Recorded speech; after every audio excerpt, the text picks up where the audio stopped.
the entire anti-gambling community goes, well, now they say that the problem gambling index is 2.5%, which is 1.5 million people running around the country looking for a bridge to jump off. It's totally untrue. He's astonishingly ignorant about the thing that he spends all his life talking about. It was very obvious in the documentary. He hadn't thought about the most obvious unintended consequence of having a wealth tax, which is you're going to drive away capital and investment and people. Burnham isn't coming into now. He's not going to be the Messiah. 3 months into the job, he won't be the Messiah. He'd just be another grubby little man who's like overtaxing everybody in order to fund, this engorged welfare state. Hello and welcome back to Last Orders. I'm Tom Slater, editor of Spiked, joined as I am in every single episode by Chris Snowdon from the IA. How are you doing, Chris? Always a pleasure to be here, Tom. And we're also delighted to be joined by Geoff Banks, bookie and gambling expert. How are you doing, Geoff? Good. I'm not quite sure where I am in London, but I'm in London. It's very dark in here. Feeling very good today, much. We're recording this, folks, the day after Argentina beat England, as Geoff very much predicted they would do. He's predicted that England would lose every game pretty much so far, but he certainly predicted and was giving, it has to be said, very favourable odds to anyone daft enough to back England. Yeah, the only bad thing about last night is the Bank of England now stops. They can no longer earn money out of people with a jingoistic fascination with a very moderate football team who were completely played off the park for, at least a third, maybe even a half of the match. So that's the great shame. But in another 2 years, there'll be the Euros, and people will be saying the same thing. England are amazing, and we all ought to get stuck in, and this will be the time to do it. And they'll have those silly songs, the ones, the England things. I like it when they roll those out as well. The only trouble is being a Scotsman that my team, I can generate no money out of Scotland whatsoever. No one backs them. I mean, nobody, not even the most ardent Scot ever has 1 penny on Scotland. So that was a bit of a shame. That was the downer. Well, at least someone's got a spring in their step. The bookies always win, folks. Absolutely. Or do they, Tom? Well, what's our first item? That's a perfect segue to talk about affordability checks in relation to gambling. Chris, do you want to give us the latest on this? Well, very briefly, I'll pass it over to Geoff, who knows a lot more about it. But for a few years now, the sort of anti-gambling movement and the gambling commission, so far as they're separate things, which are not really anymore, have been very keen, and indeed ministers have been quite keen on this idea of affordability checks. It's an idea that sounds okay if you're just talking about it in a pub late at night. The idea is, let's make sure that people who gamble quite a bit of money can actually afford to do so, and then they won't get into terrible scrapes, and will prevent problem gambling, gambling-related harm, as they call it, and so on. And in practice, it's impossible to do without causing a lot of friction. If you cause a lot of friction, i.e. e.g. asking for people's wage slips, bank statements, stuff like that, people just go, I'm not going to give that to you. I'm not going to hand all this stuff over to some online gambling company, and I'll go elsewhere. And where they go is what we call black market sites, but are actually, for a lot of the time, just sites that operate elsewhere in the world perfectly legally, but then they haven't got a license in Britain. And so last week, the Gambling Commission said, despite the fact that their pilot had clearly failed on this, we're going to go ahead with this over a period of 2 or 3 years. And Geoff can fill us in with the details of that and what it means for punters and indeed bookies. The Bumbling Commission has been told over and over and over again that British people will not submit to these checks. So that's the first page. That's where we need to start all conversations about this kind of behaviour.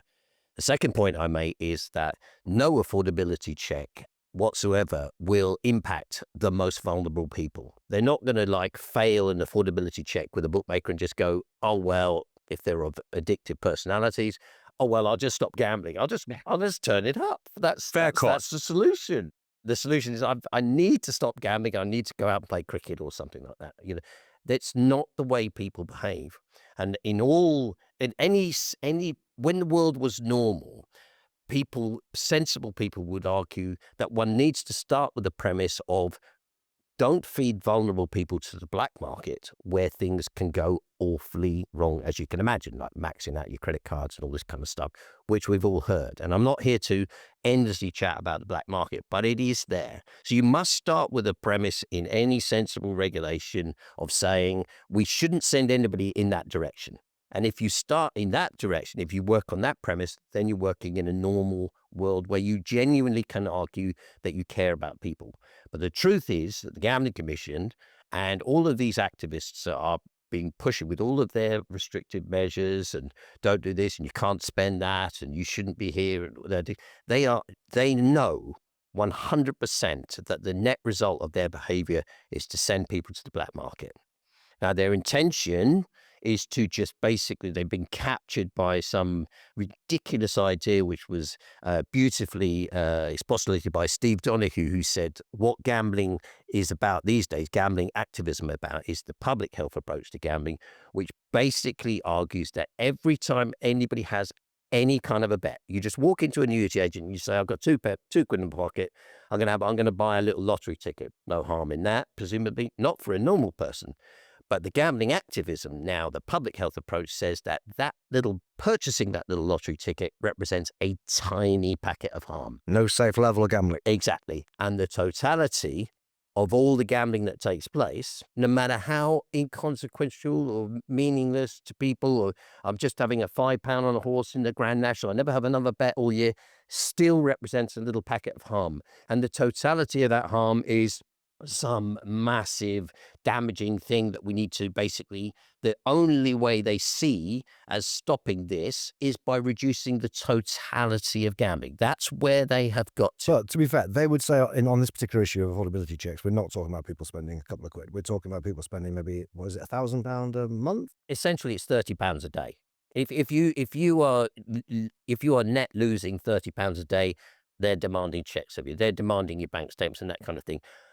If you look at even the most ardent activists like Gambling with Lives and their absurd claims, Gambling with Lives, all of their people that have suffered the greatest harm in gambling are not high earners. They're not people betting in £1,000 units or £500 units or even £100 units.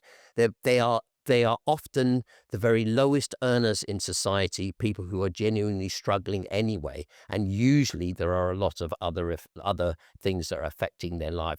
They are the reality of true gambling harm and true, damage in gambling. And it's a very, very small number. It's a minute number, in fact, is that it actually affects people who are very low earner and you don't have to invest a lot of money, Chris, to really damage yourself. If you don't have £50 and you, over the course of an afternoon, blow that £50, you don't have any money and all the rest of it, then you can suffer greatly as a result of that. The Gambling Commission and all of the other advocates seem to have picked on, well, let's make it a number. Let's make it the total. Oh, if they invest a big... And that comes from a boorish snobbishness that people should be betting at those levels. That's where that comes from. It's got nothing to do with vulnerability or gambling harm. God, I sound a bit like wild here, but in reality, it has got nothing to do with the total amount that people bet. If you say to an ordinary person who works in an exhaust centre that somebody had £1,000 a horse, they go, what, how much? £1,000? You've got to be joking. That's an extraordinary amount of money. That needs to be stopped. Any activism views it that way. But the true harm is at the lowest level. Can we deal with it as bookies? Yes, we can. We've got the technology these days, AI and other measures, to actually filter out these people at very low levels, who are betting at very low levels but can't afford it. And there are signs, there are clear indications, but the Gambling Commission doesn't want to go in that direction. It has no appetite for doing things in a sensible manner and listening to people that actually understand not only psychology, but the industry itself. So for the benefit of people listening to this who are gamblers, what can they expect? At what point are they going to have to start possibly producing their personal financial details? Gamblers will do two things from this point on. Write a book on what will happen. Number one, a lot of these people will simply turn up gambling. For most people, they're not addicts. They just do gambling because it's an enjoyable pastime. And we must be clear on that. That's what the majority of people find from gambling at whatever level that they bet to. Be it just a lottery ticket, to maybe having a bet on the slots, or maybe having a bet on the horses. It doesn't matter. That's what they enjoy. And if the government makes it or the regulator makes it too awkward, too difficult, too invasive, these people will mostly just turn up gambling. And that's already happening right now, with the totality of gambling down by nearly 30% in the sports betting market. Okay, it's reduced by a huge amount already as a result of measures that bookmakers felt that they had to put in place. Affordability measures have been trialed for the last 4 or 5 years, let's be clear on that, have not moved the scale one iota on problem gambling, and they have been active. So most people will just stop. They will stop a legal, enjoyable pastime that's something that they spend their money on. I mean, it's no different from going down the pub and having 3 pints. I mean, absolutely no different. It's how people enjoy themselves. The second group, those that really are not prepared to stop, will simply migrate to the black market. And it's terribly easy these days to both locate those companies, open an account with those companies, deposit your money, and yes, you do get paid. I mean, the Betting and Gaming Council would have you believe that these black market operators are all terrible, heinous, awful, they don't pay people. Oh yeah, they do. They do, because they're making billions out of governments like our own acting in this way. So those are going to be the two net effects. Stop gambling, most of them, and a small element of them will naturally migrate to the black market. There is no upside to any of these measures. That has also to be recognized. It's never moved the scale in the last 5 years on problem gambling. It's not a measure that any reasonable expert says that will work. Affordability check, if you keep checking people and be sensible about affordability. I mean, be sensible. The only way you can know how much somebody has got in their pocket available to spend is by conducting a mortgage-style check, and often that's the only way to do it. The thing is, you can't gamble with a credit card. That was banned some years ago, right? Very sensible measure. So if you're gambling with money, by definition, you can afford it. Or you've got it. Right? Yeah, you've got it. You've got it. You're not. I guess you might have borrowed it from a loan shark or something like that. But an affordability check's not going to tell you that anyway. It's in your pocket. And borrowing money from a loan shark, Chris, is a different matter. It's not for the gambling companies to worry about that, because you can borrow money to buy an Aston Martin that you can't afford. Or a house. A lot of people buy houses that they can't afford. This just goes on all the time. We have to accept that people will make decisions in life, and we should accept. I'm in the right forum. I know that, I appreciate that, but we should accept that people will make decisions in life that are sometimes not the best decisions that they could possibly make. But at the end of the day, this is cash money that they're spending. Cash money. Straight from a direct debit card into a bookmaker. And I was hearing from the Gambling Commission this morning, and they were talking about their absurd gambling survey for Great Britain, where they just basically exaggerate the problem to 8 and 10 times ever previously known. That they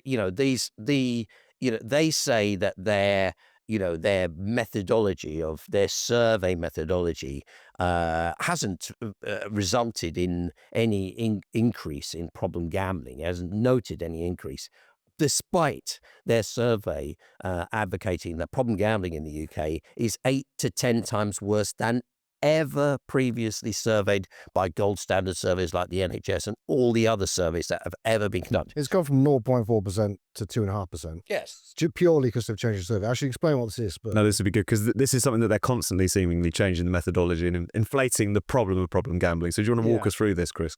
They basically went for a face-to-face health survey. So the problem gambling question used to be part of a much bigger health survey for England, which is carried out, very good.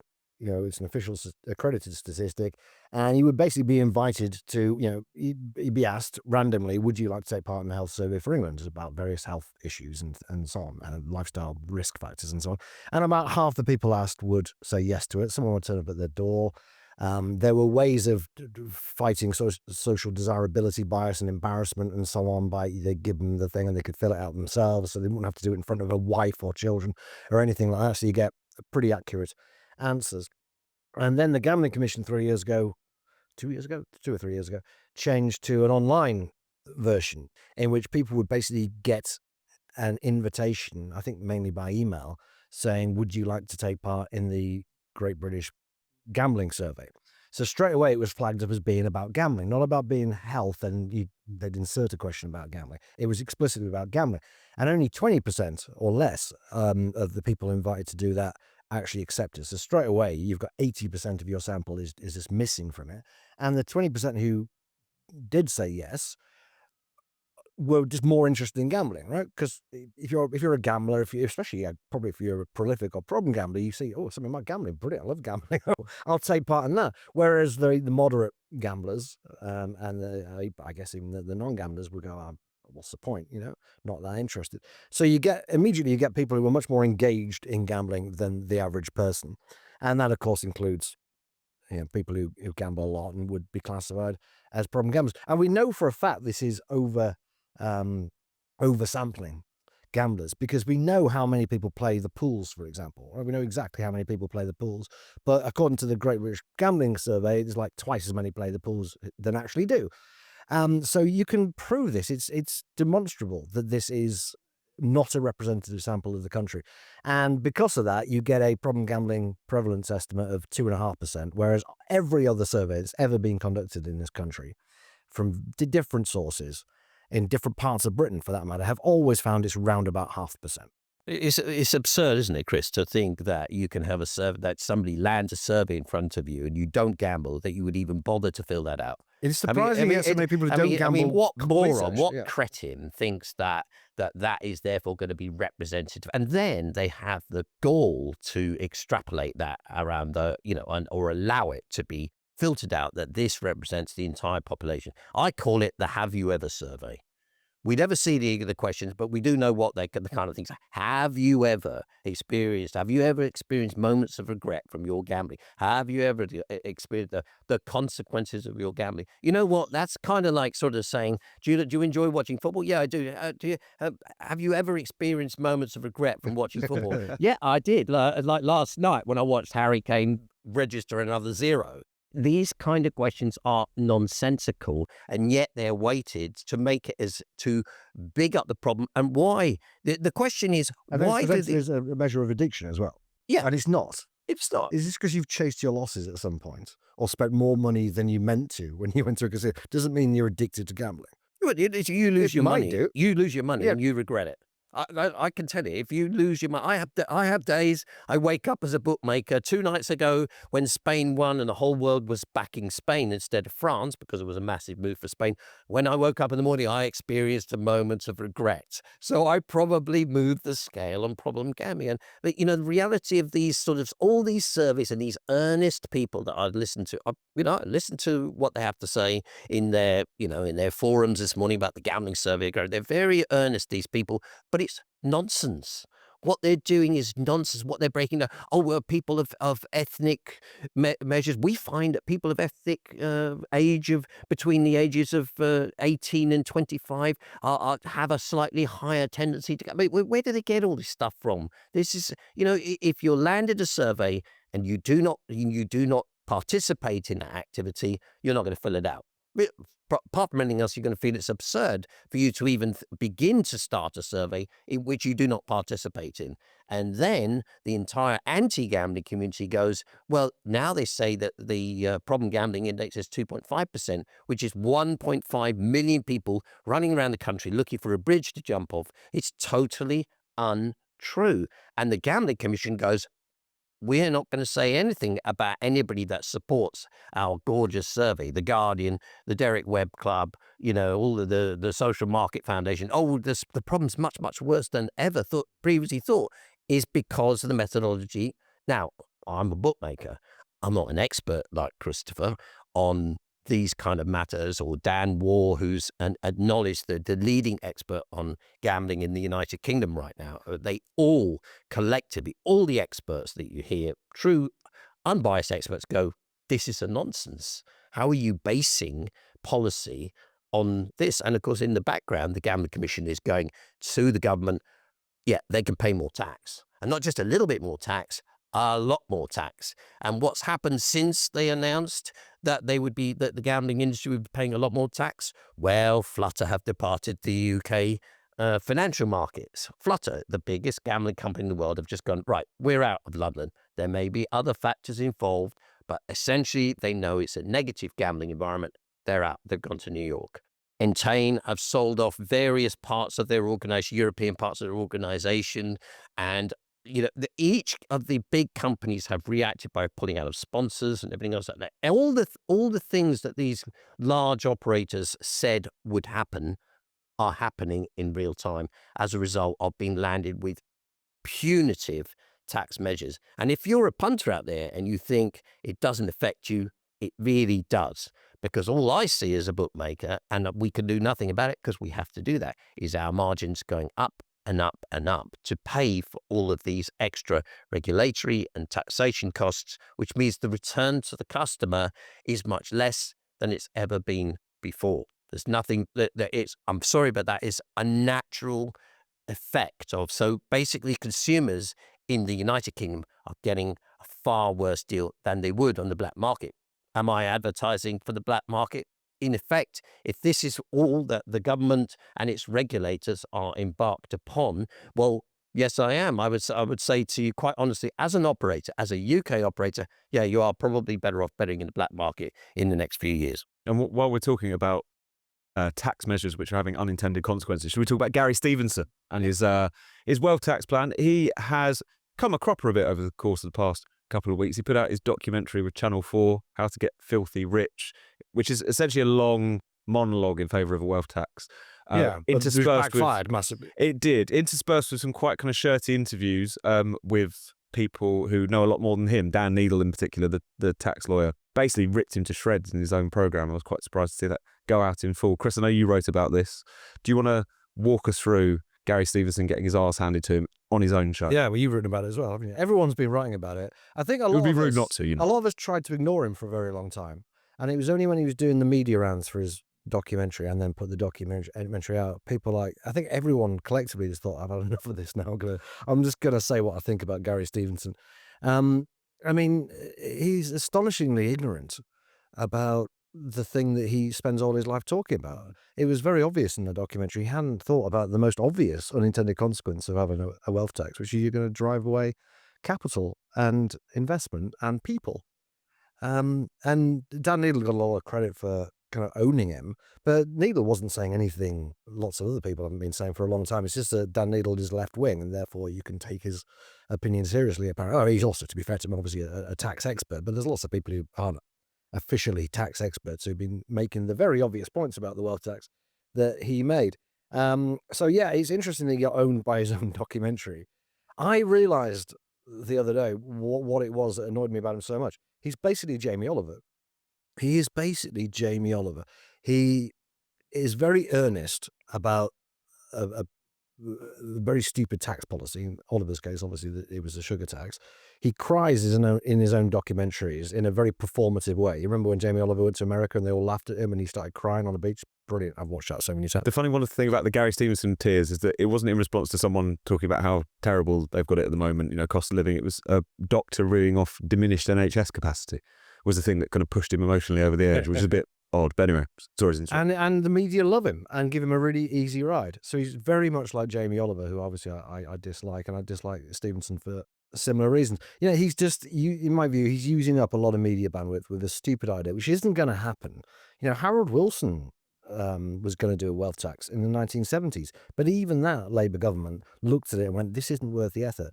And so have loads of countries. The 12 OECD countries in the 1980s had a wealth tax. There's only 3 of them now because most of them just decided it wasn't an effort. And of the 3, one of them's Switzerland, which doesn't have inheritance tax. The other's Norway, which doesn't have capital gains tax. And the other's Spain, which has such a weak wealth tax. It doesn't really raise any money. It's just symbolic.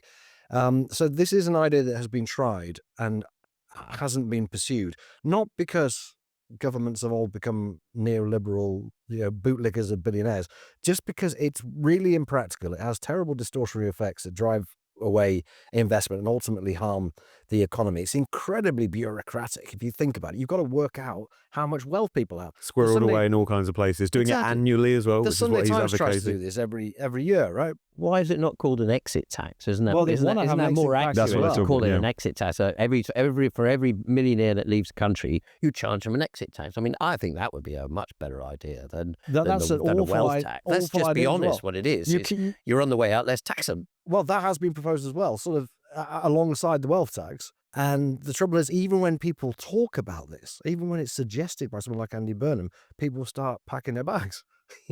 Just the rumor that it might happen has a bad effect on the economy. So it's a daft idea. He's not a serious person, fundamentally. He's obviously not a completely stupid person by any means.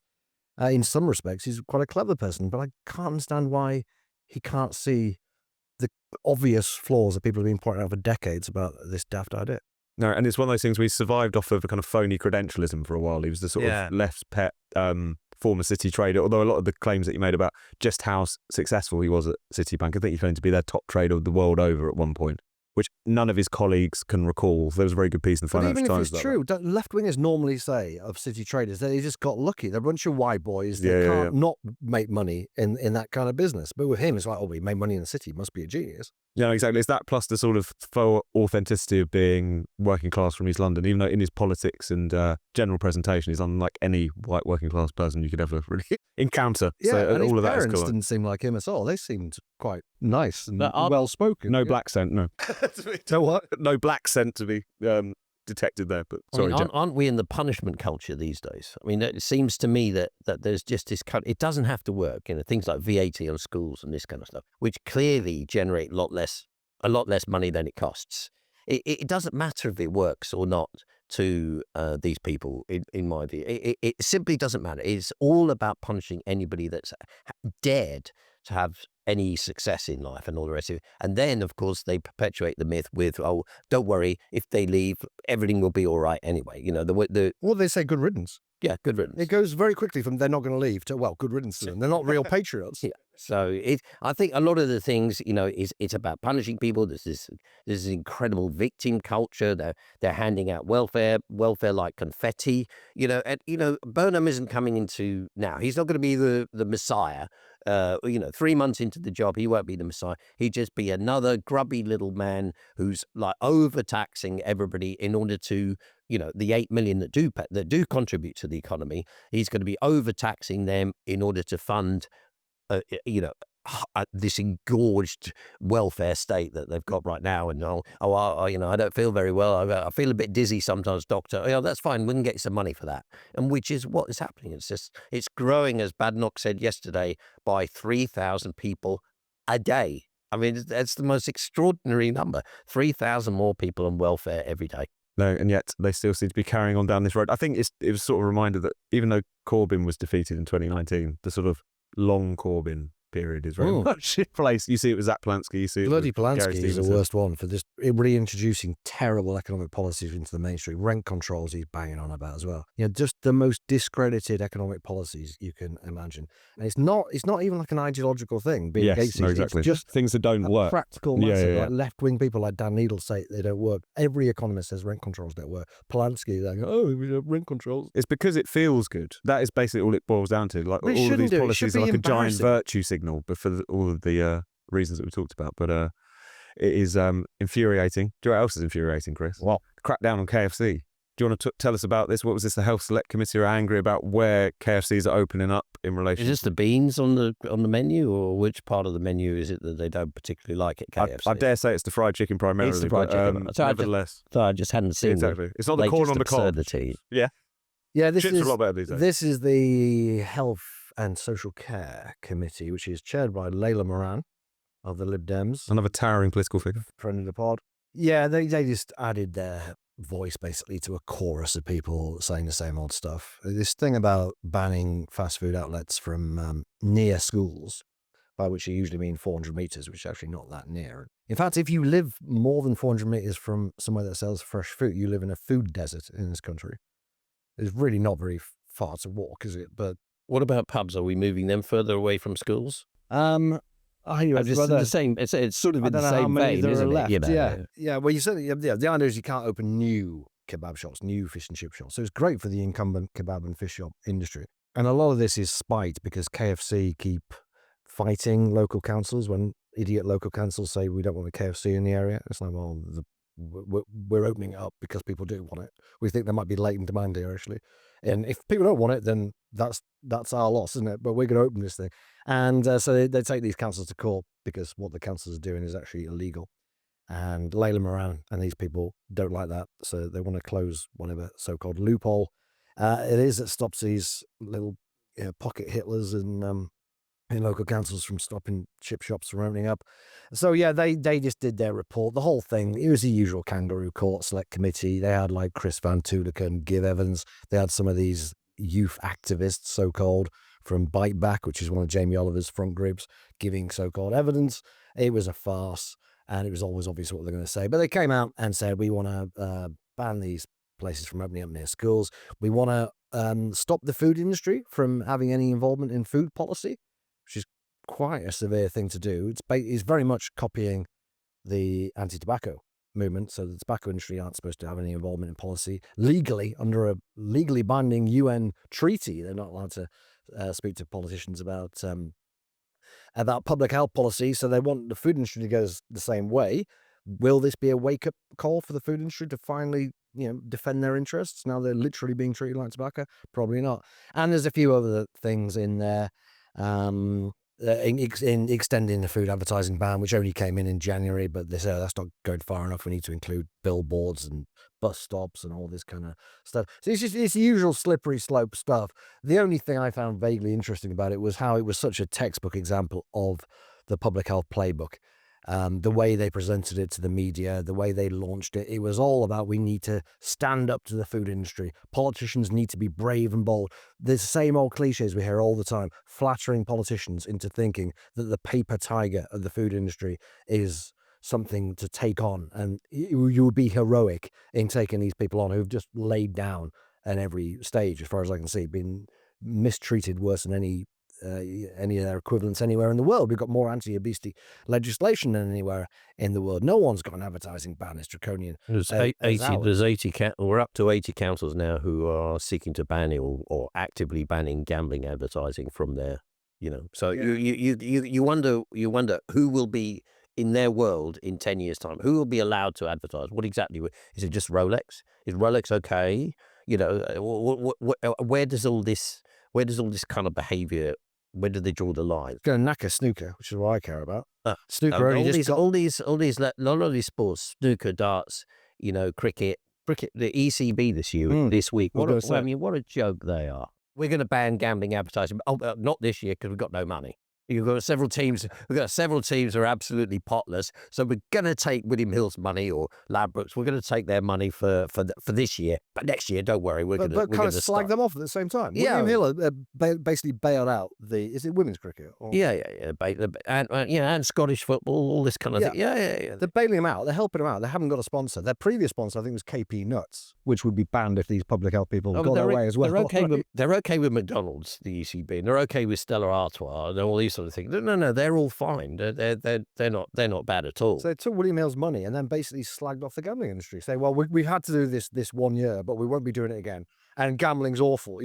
If I was Peter Jackson, want nothing to do with these scumbags. Just say, no, okay, fine, sling your hook, you get nothing, and just watch these entire. This is the terrible thing about these people do not think through nor appear to care about the consequences of that which they advocate. That if this advertising for this, advertising for that, advertising gambling, smoking, drinking, whatever, all disappears, many sectors of society. For example, successful football teams like Chelsea and everything else like that, they will be the only ones left. All the Doncaster Rovers and the Hull Cities and everything else like that will literally, and the lower league cricket and these kind of things, snooker, golf, tennis, they will all suffer greatly at the loss of an essential part of their funding, in which they are able, don't forget, to afford to bring in great players to elevate the game, as indeed football can. Football can, because it accepts, I think there is like 12 Premier League teams now that take gambling advertising. Now, if you say, let's just wipe all that out, How does the structure of the Premier League, for all the football fans out there, how does that change? Are we going to be able to afford the kind of players that we have these days? No, the answer is not, because a significant part of their funding would just disappear. Now, Arsenal might survive, and Manchester United might survive, and City, and all these Yeah, other they'd be big clubs. fine. Yeah. But what about Brighton? Without Tony Bloom's money? And, what happens to them? What happens to Portsmouth and all these sort of teams? And other sports, as you correctly say, they just die with all this public health activism. They die. Worthing FC's one of their sponsors at the moment is VPN company, which I think is There you quite go, in the common thing. crosshairs. I've seen a lot of adverts for VPNs these days, and they're going to be banned next, apparently. Yeah, Andy Burnham not is just the minded ads, to but do the it. actual VPN. Yeah. Sorry. Although So there they're isn't a bottomless pit of money. Of course they're a there bit better at sticking out for themselves. I've noticed one of the VPN companies has been running this ad on the tube, pointing out all the countries that have banned VPNs, have and it they? is Good on North them. Korea and Yeah. the kind of roll call of tin pot dictatorships. Good on them. effectively. Well, So, why can't the food industry do that? Why doesn't the gambling industry do it, frankly? it's a question that we keep asking ourselves. Question I want to ask you, Geoff. Got two, in fact, just to close out the podcast. One of which is, do you have a theory? I've got a theory.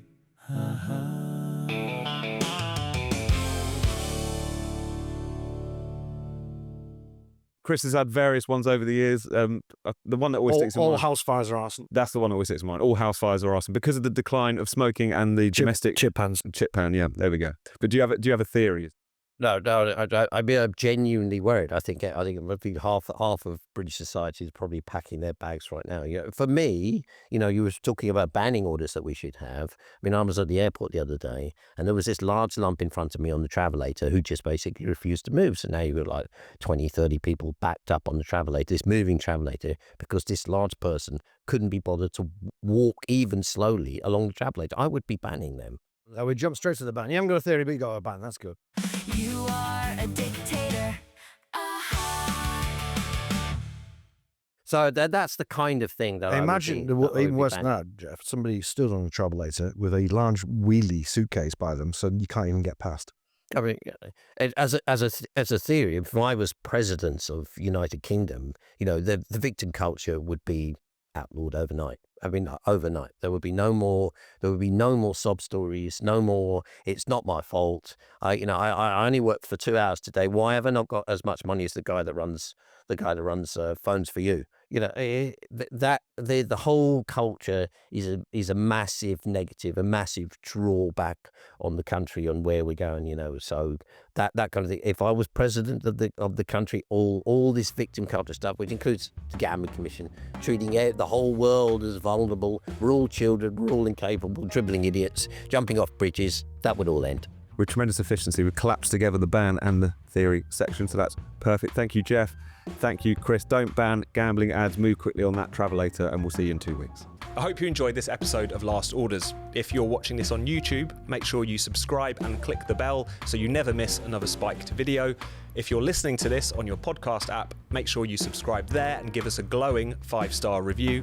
And if you'd like to get in touch with your questions or ban suggestions, email us at lastorders@spiked-online.com.